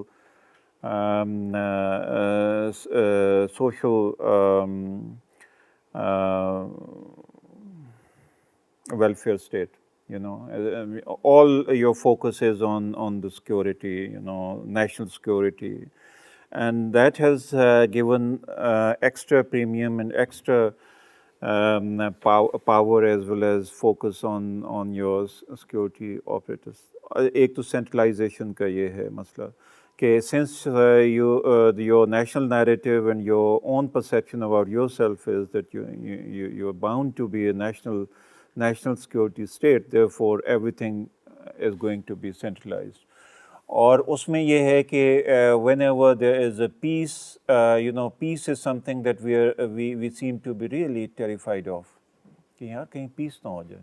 India Pakistan دونوں کے ساتھ یہ problem ہے کہ people are afraid of going to war with we are afraid of having a peace with each other. تو اس وجہ سے اب پیس ہوگا, رول آف لا ہوگا, تو then things will develop, then prosperity will come. لیکن یہاں پہ یہ دونوں چیزیں نہیں ہو رہی ہیں. اس وجہ سے جب بھی کوئی بات یہ کرتا ہے کہ لوکلائزیشن اور دا ریجنلائزیشن آف پالیٹکس اور ڈیولپمنٹ, تو وہ ساروں کے کان کھڑے ہو جاتے ہیں. سو there has to be some active, some very vibrant discourse that should focus on the regionalization and localization of politics as well as development. تو تب یہ بات, and that should be I think taught at the university level, and یہ جو آپ advocacy کی بات کرتے ہیں اس میں جا کے کہ بھائی we are a plural country. That pluralization should, یہ جو ابن عربی کے حوالے سے کہا جاتا ہے نا کہ unity and diversity. Unity exists only if it accommodates diversity. یہ بات سمجھانے کی ضرورت ہے لوگوں کو نا. تو تبھی آپ کہ ٹھیک ہے سینٹر آپ اپنا رکھیں, لیکن یہ ہے کہ جو بھی ریجنل ڈائیورسٹی ہے, جو ریجنز ہیں, جو مختلف کمیونٹی ہیں, جو مختلف محلاز ہیں, چھوٹے چھوٹے قصبہ جات ہیں, ان کے اوپر آپ کو زیادہ فوکس کرنا. I think definitely, and we need to sort it out very quickly because there's a transnational element that we also see that is slowly and steadily growing. جس کے اندر CPEC is an example کہ ابھی ہمارے پاس local, provincial and then federal کے ہی problems نہیں ختم ہو رہے, and there's a transnational element that is growing. اس میں پتہ کیا ہوگا کہ ٹرانسنیشنل جو ہے it will overpower because we have that tendency to subdue before transnational interests. You know why? Because our own since we have this tendency of dispensing with our pluralization, our plural culture. Therefore, whether America comes or even Saudi Arabia comes, or کل کلام یہ بھی ہے کہ اگر Nigeria آ جائے تو ہم اس کے سامنے بھی سرنگوں ہو جائیں گے. تو this plural culture has to be taken into account, and there has to be diversification. کہ ہر چیز سینٹر میں ہو, ہر چیز پنڈی میں ہو, ہر چیز آپارا میں ہو, تو یہ نہیں. اچھا, دو باتیں آواز. ایک تو ٹیکس سے related, our property tax regime is broken to the extent کہ the province of Punjab, not city of Lahore, the province of Punjab collects less property tax than the city of Chennai. So that is the state of our broken urban fiscal system. And this can be very easily fixed. اس میں اتنی glaring anomalies ہیں کہ اگر آپ گلبرگ میں ایک کنال کے گھر میں رہتے ہیں تو آپ کا کم پراپرٹی ٹیکس ہے. اگر آپ DHA میں ایک کنال میں رہتے ہیں تو آپ زیادہ پراپرٹی ٹیکس دیتے ہیں. گلبرگ کی پراپرٹی پرائسز بہت زیادہ ہیں, اور ہم ابھی تک ایک again are colonial traditions, we are still sticking to a very old formula جو پوری دنیا میں شاید کبھی کہیں نہیں یوز ہو رہا. اسکوائر فٹیج اور رینٹل کے ساتھ بڑا سمپل فارمولا ہوتا ہے اس کا. پراپرٹی ویلیوز کے ساتھ ایک لو ریٹ فکس کرتے ہیں, اس کی ریگولر اپڈیٹ ہوتے ہیں, اور property tax drives local development actually. پوری دنیا میں سٹیز ایسے ریونیو ریز کرتے ہیں. ریفارم کرتے ہیں تو لوگ کہیں اور پہنچ جاتے ہیں, جا کے تو ملنا شروع کر دیتے. تو یہ مسئلہ ہے. اور ٹرانس نیشنل پہ میں صرف ایک کامنٹ کروں گا کہ وی نیڈ ٹو ناؤ, اگر ہم پاکستان کے آگے بڑھنے کی بات کرتے ہیں, ایک امریکہ کو بھی آپ دیکھ لیں, چائنا کو بھی آپ دیکھ لیں, دو بہت مختلف سیاسی نظام ہیں, لیکن دونوں کی فاؤنڈیشن جو ہے دونوں کی فاؤنڈیشن ایک بہت مضبوط مقامی انسٹیٹیوشنس پر ہے. امریکہ میں local democratic institution, city halls, ایک چیز جب تک شہری اس کو اوکے نہیں کرتا نا, سٹی ہال کچھ نہیں کر سکتی. ہیئرنگز ہوتی ہیں, کاؤنسل ممبرز کی اسکروٹنی ہوتی ہے. اور اسی طرح چائنا میں بھی جو ان کی کمیونسٹ پارٹی کا سسٹم ہے, اس میں the best and the brightest آپ دیکھ لیں ابھی بھی کہ وہ میئرز ہوتے ہیں, اور وہ میئرز رائز کرتے ہیں ان کے وہاں پہ, اور وہاں پہ their economic progress has also been rooted in their local development. کہ میریٹوکریسی از ویری امپورٹنٹ. میں اگلے دن وہ پڑھ رہا تھا کہ آٹومنز کا جو بیوروکریٹک سسٹم تھا اس میں بھی ہم جنرلی تو یہ سمجھتے ہیں کہ بیوروکریسی چائنا سے آئی, لیکن Ottomans میں under Salman the Magnificent, that system was very firmly rooted, and it was very strict and stringent system of selecting who was the best, اور ان کی ٹریننگ بڑی ریگولس ہوتی تھی. تو ہمارے یہاں تو ہر چیز ہی is falling apart. With this, I think we should open up to the audience. Please. I just have one question observation. I think the most important thing that brings everything together, the policies, the future of the cities, are the master plans. Because master plans کے بغیر کچھ نہیں کر سکتے. If you go to a government body and ask for a project, تو سب سے پہلے آپ کو کہیں گے یہ master plan میں کہاں پہ ہے. The thing is that master plans بنے, لاہور کا بھی بنا, مری کے بھی بنے بہت سے master plans, but how much they are implemented. I think somebody can do a PhD or 10 times the PhD on it, that پرانے ماسٹر پلان سے نئے ماسٹر پلان بنتے ہیں تو what went wrong.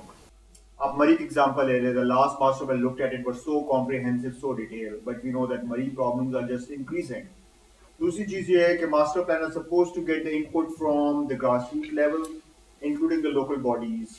Now I think this is something that how we can connect that local body participation, local governance in that master plan. Lekin I think the main issue that we all need to find out is what is going wrong that the master plans are not being implemented. مطلب firstly تو یہ master planning exercise جو ہے یہ بالکل naan participatory ہوتی ہے اس ملک میں. کہنے کو مطلب بالکل ایک خانہ پوری کے طور پہ پبلک ہیئرنگز رکھی جاتی ہیں, لیکن ہم نے ابھی دیکھا یہ جو قائد اعظم یونیورسٹی کے کیس میں وہ پبلک ہیئرنگ کتنا بڑا ایک مذاق تھی, اور نہ وہاں پہ کوئی میننگ فل ریپرزنٹیشن ہوتی ہے پالیسی ڈیسیجن میکرز کی, نہ کوئی انپوٹس نوٹ کرتا ہے, وہ بس ایک چیک کرتے ہیں کہ جی ہم نے پبلک کنسلٹیشن کر لیا. اور دوسری چیز یہ کہ یہ ماسٹر پلانز کیا بنانے کی ضرورت ہے بھی کہ نہیں. اس وقت تو دنیا میں کسی بڑے شہر میں اس لیول پہ ماسٹر پلاننگ نہیں ہو رہی. یہ پرانے نوشنز ہیں کہ جی ہم نے کنٹرول کرنا ہے, شہر کو ایسے گرو کرنا ہے. آئی مین بٹ اگین یہ ڈبیٹس میرے خیال میں ایک ایسے کمرے میں جہاں پہ شہر کے ہر علاقے کا نمائندہ بیٹھا ہوا ہو, یہ ان کے بیٹھ کے ڈسکس کر کے فیصلے کرنے والی چیز ہے کہ لاہور شہر نے کیسے گرو کرنا ہے, ورٹیکل کرنا ہے, اسپرال کرنا ہے, ہاؤسنگ سوسائٹیز بننی چاہیے نہیں بننی چاہیے, لینڈ یوز چینجز, زوننگ. یہ اسینشلی فنکشنز میرے خیال میں آپ چاہے ماسٹر پلاننگ اپروچ لے لیں یا سٹی ہال جیسے بھی فیصلہ کرے, بٹ امپلیمنٹ اس لیے نہیں ہوتے کہ کوئی اونرشپ نہیں ہے. I think you need someone to have that ownership over the city. اس شہر میں یہ حالات ہیں کہ یہاں پہ ایک ایل ڈی ہے, آدھے سے زیادہ شہر جو ہے وہ میٹروپولیٹن کارپوریشن لاہور کی جورسڈکشن میں آتا ہی نہیں ہے, وہ ایل ڈی اے کے پاس آتا ہے. وہ ایک پیرلل لوکل گورنمنٹ ہے جس کی کوئی اکاؤنٹیبلٹی نہیں, جس کے اندر کوئی سٹیزن کا اس کے ساتھ کوئی تعلق نہیں. اچھا, لوکل گورنمنٹ پہ کرٹیسزم یہ ہے ہمارے جو ناقدین ہیں لوکل گورنمنٹس کے, جو برٹش کلونیل ٹریننگ میں روٹیڈ ہیں, وہ کہتے ہیں جی یہ سیاستدان کرپٹ ہوتے ہیں. اور اگر آپ نے کرپشن کی پاکستان میں داستانیں تلاش کرنی ہے تو سب سے بڑی داستانیں آپ کو ان ڈیولپمنٹ اتھارٹیز میں ملیں گی. وہاں پہ ایک نقشہ اپروو کرانے کے لیے کن مراحل سے لوگوں کو گزرنا پڑتا ہے. سو ایک یہ جو پیریڈز آئے ہیں نا جن میں لوکل گورنمنٹس نہیں تھیں, ہم نے یہ ان الیکٹڈ, میں تو کہوں گا مارشل لا لگے ہوئے ہمارے شہروں میں. یہ ڈیولپمنٹ اتھارٹیز اور مارشل لا, ان کی کوئی پولیٹیکل ان کے پاس مینڈیٹ نہیں ہے. اسی طرح C B D, RUDA, I think again کوئی مینڈیٹ نہیں ہے. ڈی ایچ اے کوئی مینڈیٹ نہیں ہے. So there has to be one cent at least at a city level. چھوٹے یونٹس بھی ہونے چاہیے, U C level, town level, Lahore اتنا بڑا ہے, لیکن ایک سٹی وائڈ پلاننگ ایجنسی ہونی چاہیے. Mayor should be responsible for that. ساری ایجنسیز اس کے انڈر آئیں. اربن اب اگر آپ صرف ماسٹر پلان بنا لیں لیکن آپ کے پاس اربن ٹرانسپورٹ آپ کے پاس نہیں ہے, وہ پنجاب میس ٹرانزٹ اتھارٹی کے پاس ہے. سو آئی مین ٹرانسپورٹ اور land use are both so deeply intertwined کہ آپ اس کا کچھ کر نہیں سکتے. اور ایک اور چیز جس پہ میں وہ آنا چاہ رہا تھا Even policing, safe cities policing is a very, very basic local function. CCPO Lahore کا باس کون ہے؟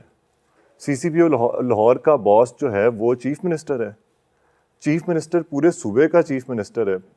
اس کا انٹرسٹ کیا ہے؟ اس کا انٹرسٹ تو یہ نہیں ہے کہ لاہور کے کون سے محلے میں کیا سیفٹی ہے, لیکن اگر سی سی پی او لاہور میئر لاہور کو رپورٹ کرتا ہو, جس کا ایکچولی الیکشن اس چیز پہ ہونا ہے کہ لاہور جب میں نے انہیریٹ کیا تھا اور جب میں چھوڑ کے جا رہا ہوں کیا وہ بہتر ہے, سیف ہے, وہاں پہ جینڈر یہ جو ہراسمنٹ اب جو کیسز شروع ہو گئے ہیں کیا ان میں کمی واقع ہوئی ہے, اور تو پھر ایک آپ کو واقعی فرق نظر آئے گا. So I think we need to start this conversation about کیا کہنا چاہیے, جو چیز لوکل ہے اس کو لوکل مینڈیٹ اور اتھارٹی ملنی چاہیے, اور آئی تھنک ماسٹر پلانز بھی اسی طرح ہی امپلیمنٹ ہوں گے اگر کوئی اس کی اونرشپ کسی کے پاس ہو. Acha, to add to that, I would like to say as an urban designer ke, I kind of second him ke do we even need to look into master plans? Like, is that the fundamental way or an ideal way to design a city or understand a city? Because up to, things have evolved so much that we don't even look at master plans anymore because they are a false depiction of what a city is. We're not looking at city from a bird's eye view. Like what Ahmed Saab just said, that, we need to study the city in sections. We need to study the people of the city to understand what are the requirements. اگر ہم نے کسی transportation system کی یا local level پہ کسی انسان کے رہنے کی حالات دیکھنے ہیں, وہ ہمیں ماسٹر پلان نہیں بتاتا ہے اینی مور. تو اب تو the studies have evolved so much in the past 10 years کہ ہم تو where running away, actually the urban designers are running away from master plans and looking at other ways to understand, dissect and create cities. A 15-minute city, maybe you're not just looking at how well they integrated, but also how well the communities are forming, how integrated the communities are, or people make the city. That's how the cities are formed. So master plan is just not the only way. Ab obviously coming back to your question کہ وہ implement نہیں ہو رہے, تو that's a completely separate problem that comes under the category of governance. But as a designer, so we need to also, broaden our horizon and understand کہ cities develop, a lot of them are already developed, ہم ان کو morph کیسے کر سکتے ہیں, ہم ان کو transform کیسے کر سکتے ہیں. آئی تھنک یہ بھی ایک سگنل ہے کہ اگر وہ امپلیمنٹ نہیں ہو رہے تو شاید اس میں انفورسمنٹ سے زیادہ اس پلان میں پرابلم ہے. It might not be the best way to proceed. Absolutely. Anyone else? So please, Abad. Building on this point, let's say کہ ہمارے پاس یہاں پہ جو لوکل گورننس ہے اس کی پینل کے اندر بھی sure have urban designers and architects sitting on the table.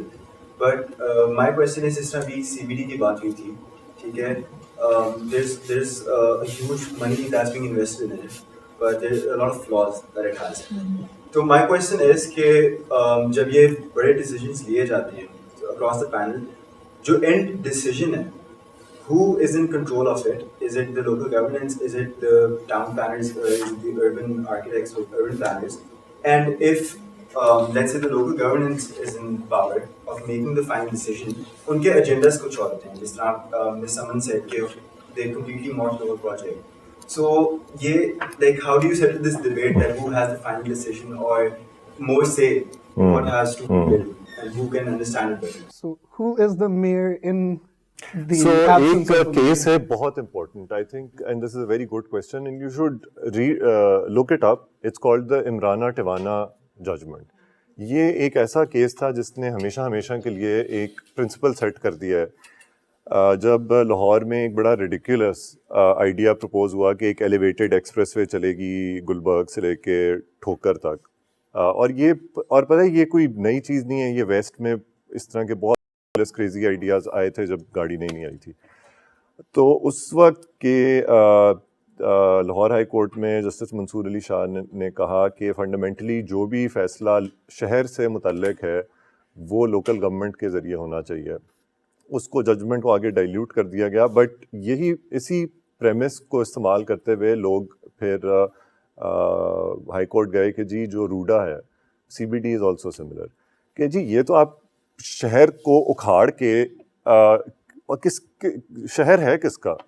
شہریوں کا ہے, local. So there has to be some local consent involved in what should be happening over here.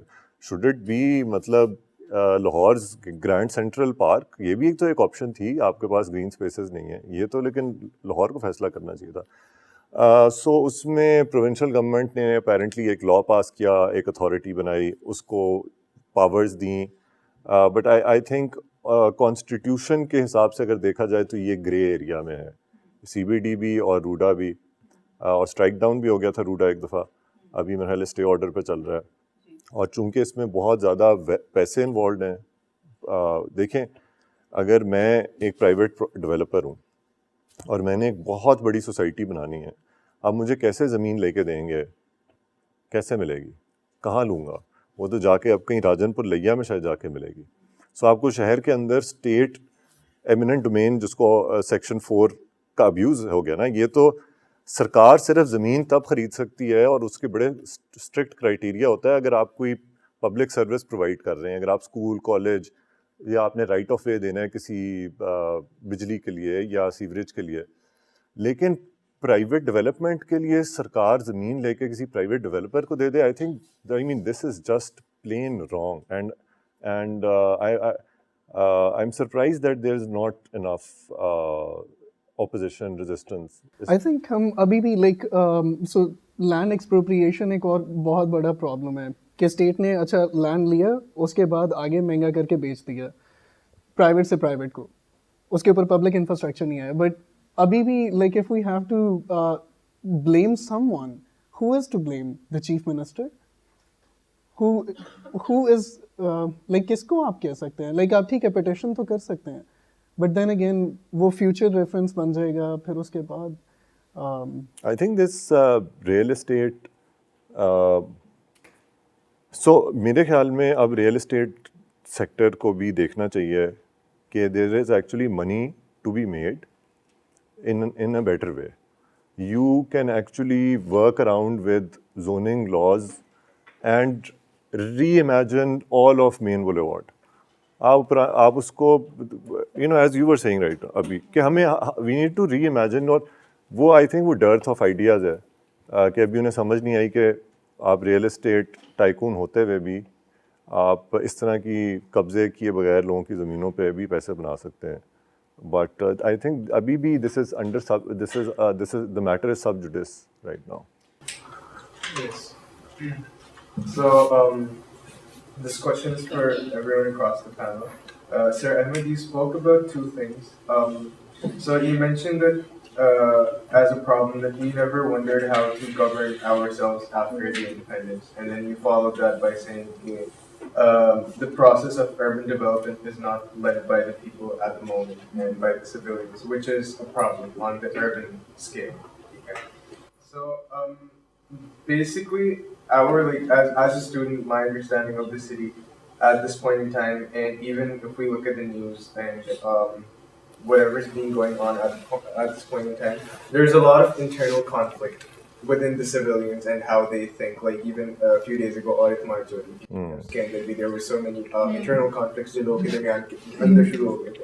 So with all these things, it sort of becomes overwhelming at times, and it feels like as designers and architects, our hands are sort of tied due to such political forces which are continually governing this country.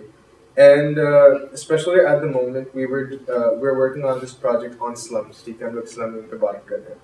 And a reality check which most of the students, and including I, got was when we actually went on site and started having a dialogue with the people of the slum population. There was a very a deep feeling which was کہ آپ ایک دوسرے انسان سے بات کر رہے ہو and you're having a first person in look of how and what their life is like.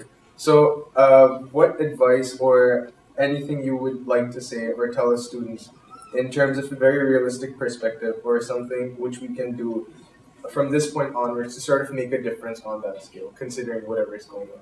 That's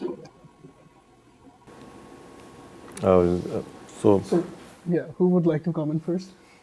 आप पे है। आप मेरे ख्याल इसका ज़्यादा बेहतर सबके लिए जवाब वैसे दे सवाल सकते हैं। मैं open तो है। इस वजह से मैं रिलैक्स था कि आपकी तरफ वो डायरेक्टेड है। I think मैं तो लेकिन I can try if you please. Well, it's how you people can contribute towards that particular challenge that has been mounted over the years, that dearth of ideas, or so far as slums are concerned, how to resolve that issue. That's what your question is. It's about that and कि अभी ये भी बात हो रही थी ना कि how एक मसला जो था वो ये था कि the process of urban development is not led by the people at the moment, the civilians. और हम लोगों की जो कहने अवाम है or the population of our country, there is so much internal conflict within them कि अगर उन पे चीजें Well, internal conflict is ubiquitous. I understand that, but how to resolve it? The governing structure should be such. In every vibrant society, there is a conflict because the social evolution happens after a dialectical process. And dialectical process is happening all around, at the smaller scale as well as at the bigger scale. So it has to be resolved. Once one contradiction is resolved, another contradiction props up, and so that contradiction too has to be resolved, and that mechanism is not in place. So that's the failure of our governance system and our judicial system as well as urban. That's how a local government can be effective. To resolve those contradictions at the mohalla level, at the street level, at the union council level, and up to the city level. So this mechanism comes with the democratization of social democratization that has not happened, that hasn't happened. Even if we say that we have a democratic facade, but so far as social nitty-gritty is concerned, we are not democratic. We are the intellectual essence that requires democracy to shape up. That's starkly and conspicuously missing. And I think this should start from the universities. This should with from the academia. And particularly, I have been very, very critical on the role of academia in my columns. I write weekly columns for the news. Very few people read my columns, but I have been saying it all along that that academia has the most crucial role to play because particularly those people who work in universities, they should play the role of a social activist.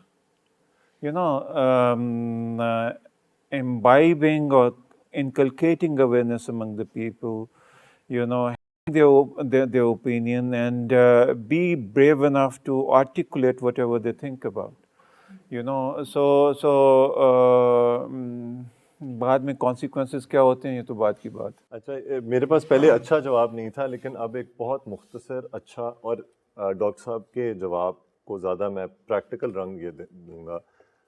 As part of our initiative Dehleez, which is about empowering communities, local governments, we have also launched Pakistan's first blog about all things local. And this blog will only carry content on cities, local issues, anything that comes or relates to local stuff. So please share your work with us, and let's spread these ideas further. So this is your blog, and I'd like to make this pitch to everyone. I'm sure you're all working on some very exciting stuff, interesting questions. Our blog, is it live? Yes, we'll share it with Mukami Dark. You can follow us on Twitter. Yeah, it's on Twitter as well, mukamidark.com. And the idea is to build a hub for exchange of knowledge on these issues in Pakistan. Also on the subject of Aurat March, if you look at it as a case study, we have multiple urban centers jahan pe there's this day decided, and it's a global event now. Lahore ke andar, what exactly happened, and what exactly could have happened if we had a robust local governance system? If you're familiar with the conflict there. No, it's very sad, unfortunate. I was not in the country, so I'm not familiar with the exact details. But मेरा ख्याल है कि ये जो वही रियासत का जो एक स्ट्रक्चर है ना, पेट्रियार्कल कंट्रोल, और आप वैसे भी ये पुलिस के साथ हुआ ना. So I'd like to. I was very closely involved with it, and what happened was, and sadly, we can't even blame it on the patriarchy, because the woman in charge, it was a woman that was in charge, and the petition was taken to them, just not for any, just basically assist us. Like, that was the petition that we took forward, that assist us and let us, this is the route that we want to take, this is the day that it's happening. Every year, for years, it's been happening on Women's Day. There is no two ways about that. And she was like very accommodating. She was like, great, sure, this is the route that you have, and I'm allowing it, here's the petition sign. But at the same time, so it was very odd, because it was like a two-faced kind of a thing. At the same time, the same route, the same petition was issued to the march, to the rally, for the very same dates and the very same days. So it's baffling to understand that if you've already claimed something, then how are you giving the same petition to another thing? And that's where the overlap happened. That's where those areas were just, the same march was going through all the areas. The main route of the march was blocked because of the other rallies. In fact, yes, just stretching your point a bit further. In fact, what has permeated to the very inner sanctum of our governance system is the incompetence. It's writ large. I haven't seen, incompetence having permeated to such a level before, in my 55 years of conscious life. I have seen worse days. I vividly remember what was happening to this country during Ziaul-Haq's days. But, then there were few competent people. Now, this incompetence, along with maliciousness of the state, that has intertwined, and that has aggravated the problem. I think we can take one more question, if you can make it concise. Please. We talked about policy making, and we talked about bylaws, and we talked about climate change and indigenous architectural models that we could follow. My question is कि जिस तरह जब लाहौर के अंदर, जिस तरह for example 1920s के अंदर मॉडल टाउन बना, सो अगर हम लोग कार्टोग्राफिक ट्रेसेस देखते हैं और हम उसको कंपेयर करते हैं to the indigenous architecture of Lahore, जो अभी भी वही बायलॉज कंटिन्यू हो रहे हैं इन the rest of the towns, जो जिस तरह से सिटी एक्सपैंड कर रहा है, जितनी नई हाउसिंग सोसाइटीज बन रही हैं, उनके अंदर भी वो सेम मॉडल्स फॉलो हो रहे हैं जो कि मॉडर्न टाउन के अंदर थे, by having such a ridiculously large क्या कहते हैं front lawn and no concept of courtyards, एक गली साइड पे, एक गली पीछे. So my question is that were these laws reviewed at any point in time to check कि क्या ये हमारे लिए काम कर रहे हैं या नहीं, and if not, then ये किस तरह होएगा, because these I feel like बहुत सारी चीजें redundant हो गई हैं और वो हमारे उसमें काम नहीं कर रही, but it's actually working against us and against our climate. Yeah, it's the model town is the classic वो suburbia कौन सा है वो जो एक Levitt town type इसका, so but बन गया है, पुराना हो गया है, आप उसको obviously revisit कर सकते हैं, but I think this is part of a bigger debate. And the bigger debate is what kind of cities do we want? Cities for people or cities for cars? ये मेरा बेटा बैठा हुआ था पीछे, and we often neglect and ignore the fact कि जो car based city है हमारे कॉन्टेक्स्ट में ख़ास तौर पे, वो सिर्फ एक सर्टन इनकम ग्रुप के अडल्ट मेल के लिए एक्सेसिबल है. A few women drivers, car owners basically, but for anyone who's under 18, huge chunk of population 33% بچے ہیں, ان کے لیے ہم نے سٹیز کو بالکل inaccessible کر دیا, ان کے لیے کوئی catharsis کے ایونیوز نہیں ہیں. And I think this is also a discussion or a debate that is more important than a tosha khana and all that dominates our news cycles. And this actually determines your یا آپ کی culture, آپ کی یہ معاشرہ انہی I think debate سے ہی بنتا ہے. Would you like to add something? We have another question, so I think we can. And did you want to say something to that? So my question was basically, you talked about how you had the chance to govern the district of Narawa. So I just wanted a little bit of insight into that, because often we study about science and we study about making a difference on it or building on it. But when you go on the site, the reality checks you get there, or the reality checks to be chhod dein ke the reality on site is very different from how you read it in theory. So I just wanted to know what were the things that actually made a difference when you stepped into the field, or when you were at this point of governing it or making the decisions? Because you talked about sewage ke koi issues aa rahe the, to kaun se cheezein hain jo actually mein logon ki zindagiyan behtar kar pati hain at this point pe, which probably theory se nahi samjh aati. So I think جو ایک چیز اسی لیے میں نے اس کا ذکر بھی کیا تھا کہ سینیٹیشن اس وقت بہت بڑا مسئلہ ہے لوگوں کی زندگیوں میں وہاں پہ. مطلب ایک تو ویسے ہی لفٹ کنڈیشن اتنی بری ہے کہ ہر جگہ گندا پانی کھڑا ہے, کیچڑ ہے, بیماریاں پھیل رہی ہیں. And we need to now think about how to resolve it. اب اگر آپ کرنا بھی چاہیں, میں نے so there was I reached out to U E T کہ شاید یو ای ٹی نے کوئی ایسا بلو بنایا ہو کہ کیسے ہم ولیج میں واٹر ریسائکلنگ کر سکیں یا کچھ کر سکیں. سو بٹ بہت ہی بنیادی لیول کے ایشوز اور مسئلے ہیں, اور آئی تھنک ابھی اس حد تک ہیں کہ گاؤں میں اسٹریٹ لائٹ بھی لگ جانے سے گاؤں کی زندگی میں بہت فرق آ جاتا ہے, کیونکہ it becomes safer, it becomes گاؤں میں اگر آپ کوڑے کے ڈبے رکھتے ہیں, یہ ہم نے ایکسرسائز کروائی تھی, وی کلینڈ روڑیاں کہتے ہیں جو کوڑے کے ڈھیر ہوتے ہیں. تو ڈاکٹر صاحب 70 سال میں آج تک ریاست نے کبھی کسی گاؤں کی روڑی نہیں اٹھوائی تھی. وہ روڑیاں اٹھوانے میں we basically and this was a one time exercise, so we're back to روڑیاں دوبارہ اکٹھی ہو رہی ہیں. ٹریڈیشنلی تو لوگ اس کو نا کھاد پرپزز کے لیے بھی استعمال کرتے ہیں, بٹ اب اس میں پلاسٹک ہے, یہ ہے, وہ سارا ماڈرن ویسٹ آ گیا. سو اس سے پارکس کی زمین نکلی, کہیں پہ کسی یونین کاؤنسل نے پارک بنا لیا, کہیں پہ جیسے ڈاکٹر صاحب بتا رہے تھے چھپڑ پہ رلائی کرتے ہیں, چھپڑ کے لیے زمین نکل آئی, انہوں نے چھپڑ کشادہ کر لیا. بٹ کچھ لحاظ سے آرکیٹیکچر تو بہت ان کا پریکٹیکل ہے, وہ جس طرح وہ گھر بناتے ہیں.